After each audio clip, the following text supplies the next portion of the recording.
The next speaker on the panel is Alison Clarke. She do really a very short introduction. She's the professor and head of the department Design, History and Theory, and at the same time she's the director of the Papanek Foundation, which is also part of the University of Applied Arts. And therefore, I do not know anyone more able and more inspiring to give a lecture about the relationship on, or the imagined relationship on Papanek and Kiesler. Thank you very much.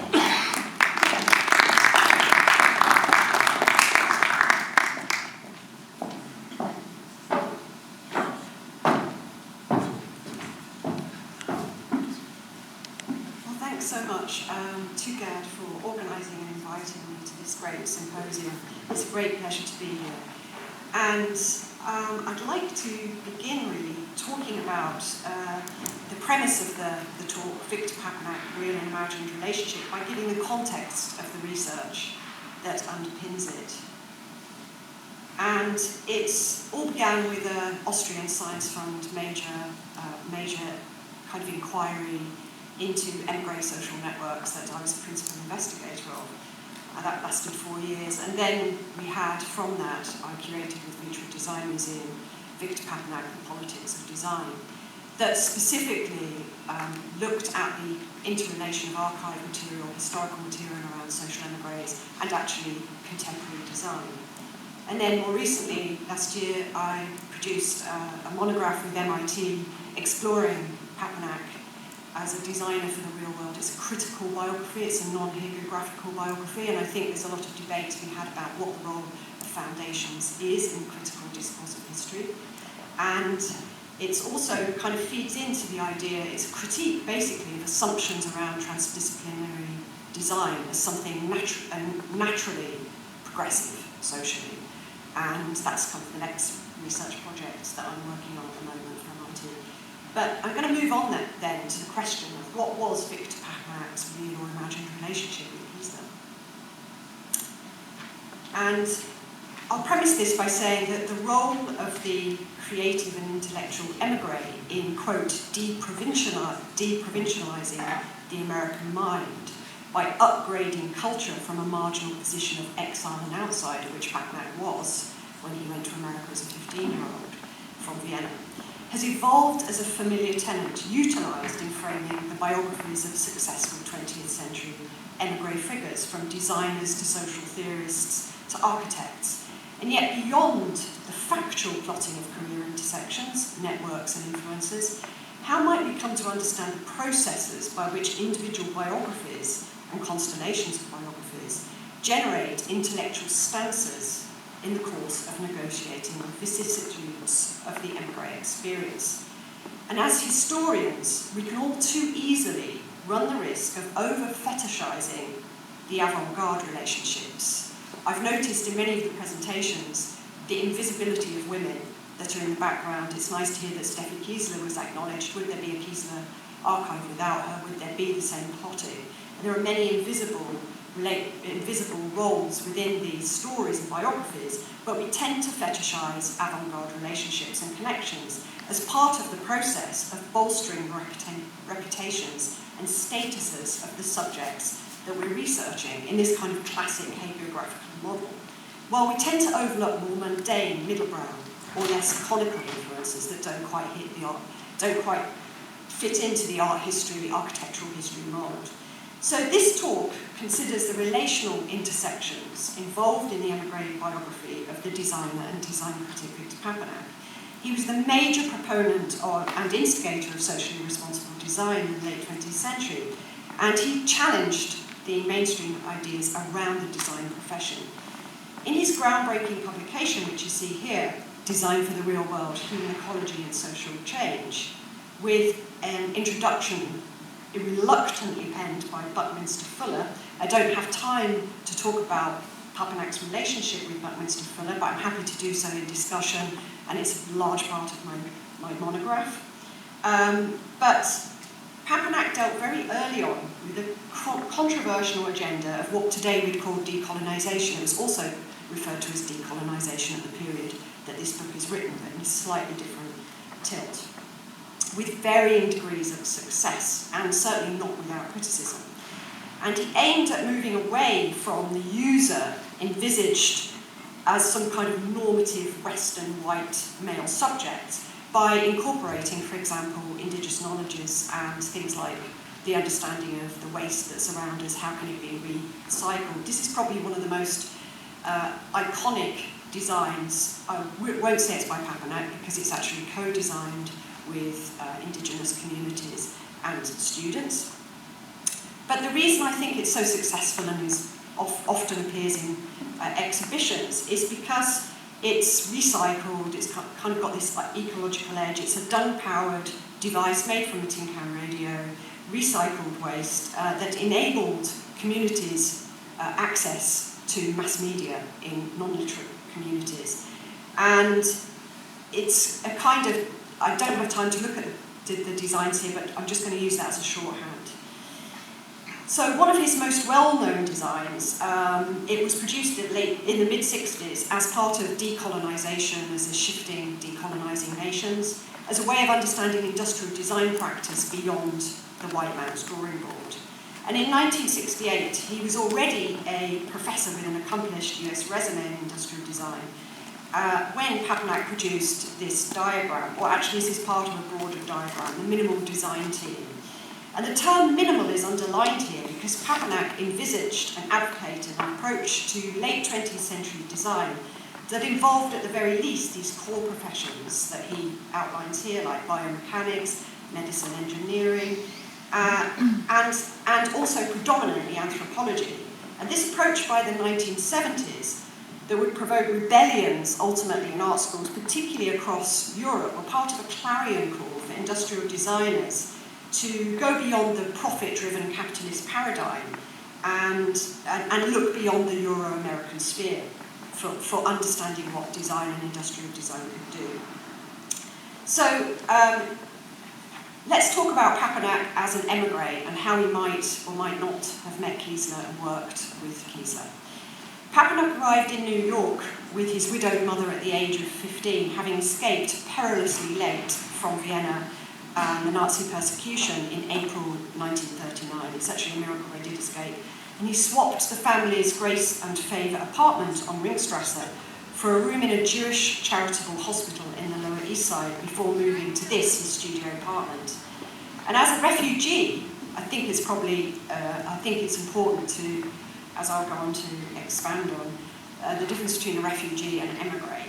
As a refugee, Papanak's mission was to heal the world. And from this apartment, he began his own design practice called the Design Clinic in 1946. A figure who by the 1960s would condemn design as, quote, the single most dangerous profession in the world, Papanak's formative émigré refugee experience stood in pronounced contrast to that of Kiesler and Raymond Loewy. And I'm going to talk about Raymond Loewy before I talk about Kiesler. Raymond Loewy, who would become the social designers Imagine Drival and Bête Noire, hailed from an affluent Jewish Parisian background.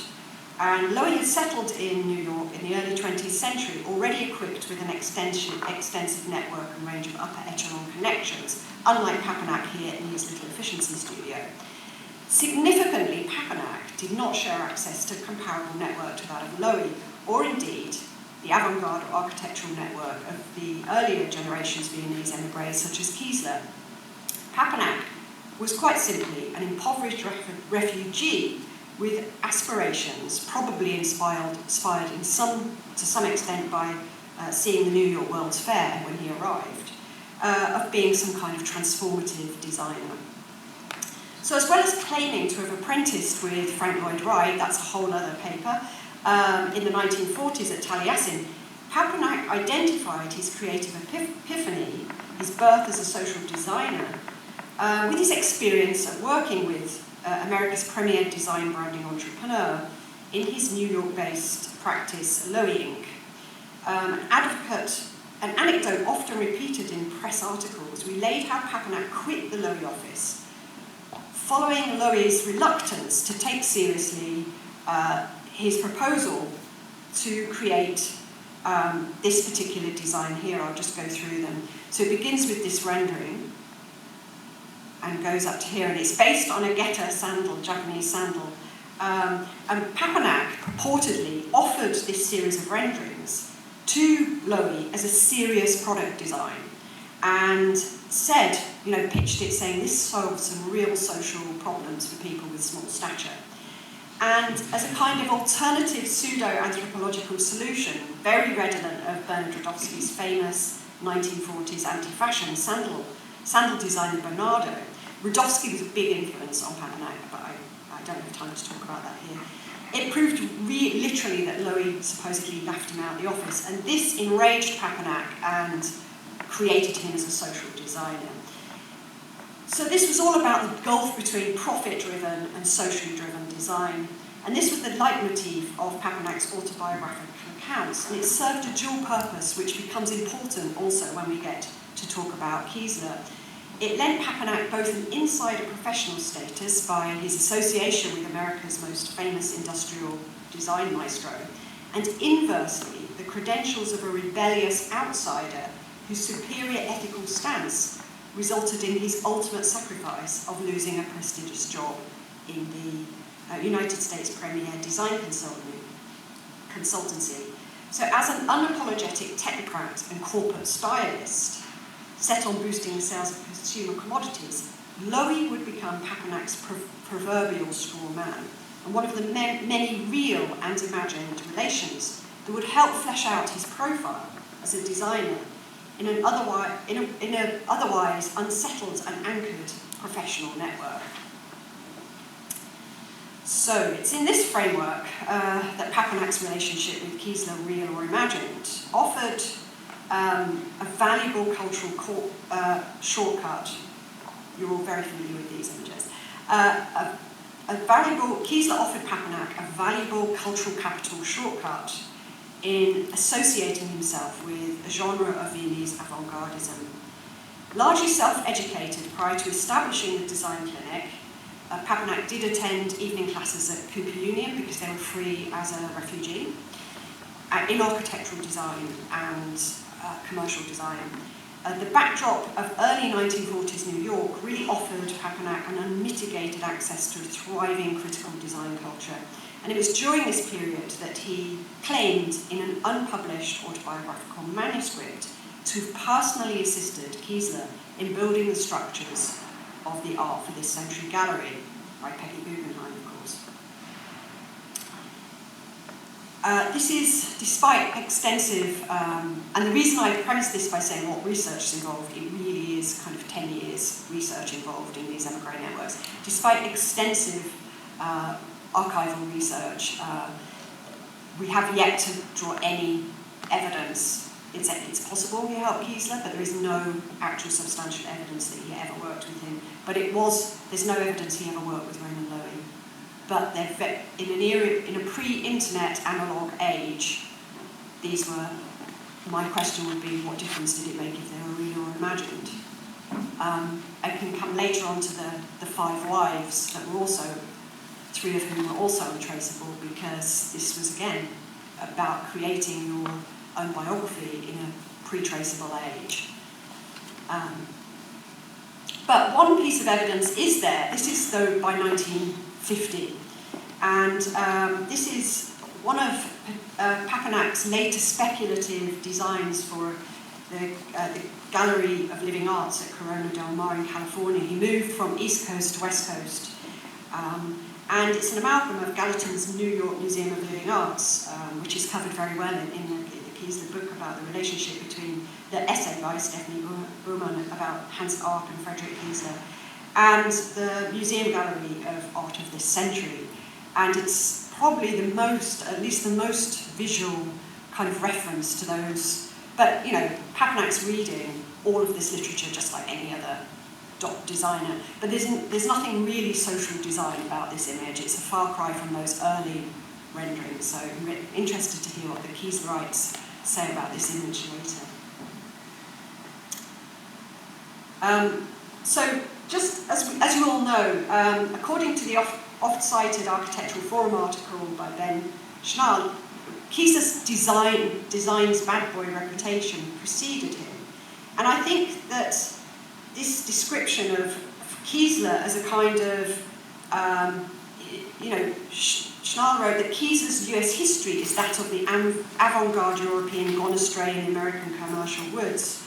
And I think that émigrés like Kiesler were really important in that they were seen as the direct beneficiaries, of course, of a Viennese hothouse creativity.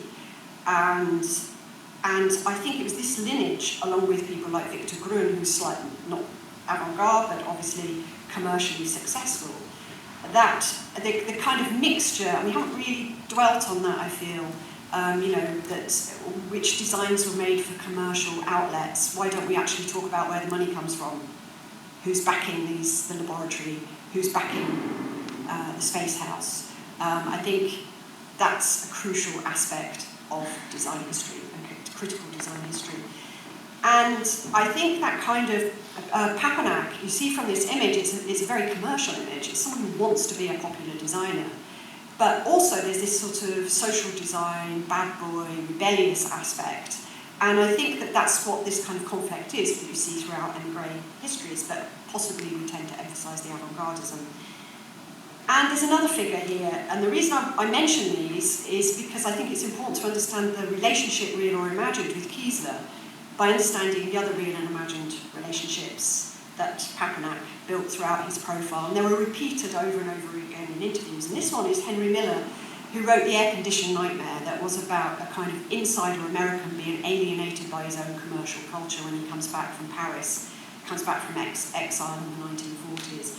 And The Air-Conditioned Nightmare is a classic kind of Papanak type title that you can imagine him using for a chapter heading. And Henry Miller was quoted not just as a cultural connection for Papanak, but also Papanak claimed that Miller actually stayed in his Lower East Side studio, which is quite a big claim to make, considering Papanak had arrived in 1939 as a 15-year-old, so he would have been 16, I guess, when Henry Miller suddenly hung out in his efficiency. I'm being slightly cynical, and it may be true.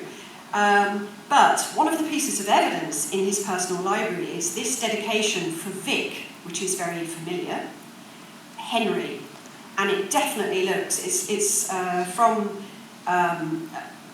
Jean Vardar, who, it's a booklet that Henry Miller had sent to Papanak and was contained. But then, after extensive research, I discovered that the reason this was acquired was that Papanak had actually directed an untraceable organisation called the Veteran Art Circle in New York. And I tried my very best to trace every possible reference to it. It doesn't exist. Papanak had created headed paper in order to send out letters to famous architects and artists, absolutely ingenious, in order to get signed copies and build up an amazing personal library. And so I think this didn't come from, if you want to read it, if you were going into an archive, picking this off the shelf of a personal collection, be like, this is proof Henry Miller was a close friend, stayed in Papanak's house. It's really, the importance of following up those details cannot be overemphasised. So, but on the other hand, perhaps Henry Miller did stay in his, and it's just a coincidence. So these real or imagined parts of Papanak's network did not substantially affect the efficacy, because they created this kind of identity for him as the insider-outside. And my argument would be, does it matter if they're real or imagined? We spend so much time as historians proving through letters, through archival documents, these relationships. We can't really know whether those are any more relevant than other influences that are undocumented. I think that's a methodological question. So I'll just move on to this to brighten things, and I'm sure everyone's falling asleep. It's very hot in here, and it's rather late in the day. So I'm going to brighten it up a bit, because what I would argue is, all right, Kiesler's an easy, we can look at the transdisciplinary aspects of Kiesler's work, we can look at the visual aspects. It's for sure Papanak would have read, whether or not he worked with him, but actually this, slightly ironically, because Papanak was the ultimate critic of American popular culture, This is actually Papanak's first design job, and he lived in the Lower East Side, and he used to go to a dimly lit comic store. Bearing in mind, this is a fairly bourgeois young man from Vienna who's suddenly exposed to American popular culture. And he used to go to a corner shop in the Lower East Side that sold bondage fetishist photographic stills. And this is where he got his first paid commission, because Irving Klaw, who owned this, who's known as the Pin-Up King, he oversaw this soft porn glamour business, and it was renowned for being able to circumnavigate the very stringent censorship laws in the US at this time. And he wasn't allowed to create these stills, but illustrations were acceptable. So Papanak was given the job of, having been just a consumer at the shop, was given the job of actually translating these into illustrations. And this was his first paid job. So this is quoted from Papanak himself. Later in life, I must premise this by saying, I'll just look at Betty. But this is Betty Page, whom Papanak claimed to have met at Irving Klaw's. I don't know whether any of you are familiar with Betty Page. She's a very famous pin-up star. Big cult following even today. And Papanak, in his later life, did receive the Betty Page magazine and was a paid-up member of the club. And so this is to quote Papanak: Irving Klaw would pay me $175 for a 15 by 20 inch black and white page for a comic book, and it took me less than a day to do. This is Irving Klaw and Betty Page, by the way. At that time, the average pay for a normal illustrator was $20 a week. Still, later I developed two reasonably ravishing-looking women heroines called Gail and Stormy for him. One of these women was modelled after Betty Page. Why is this relevant? Because it's easy as a designer or art historian or any kind of historian to look at visual sources for people involved in visual cultures. I would argue, forget Kiesler, forget Frank Lloyd Wright, this is the biggest influence on Papanak's discourse and his social design discourse. The other exhibition he claimed to have worked on was with Frederick Werton.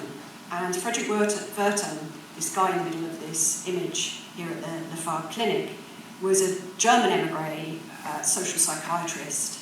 And Papanak claimed to have helped Werton in an exhibition, another exhibition, but this time it was an exhibition called The Seduction of the Innocent, based on one of Werton's highly critical books about the depiction of violence against women and children and the depiction of black Americans, a negative depiction of black Americans. It was incredibly, I'd say incredibly radical, but that's because we tend to think the modern critical race theories are fairly recent.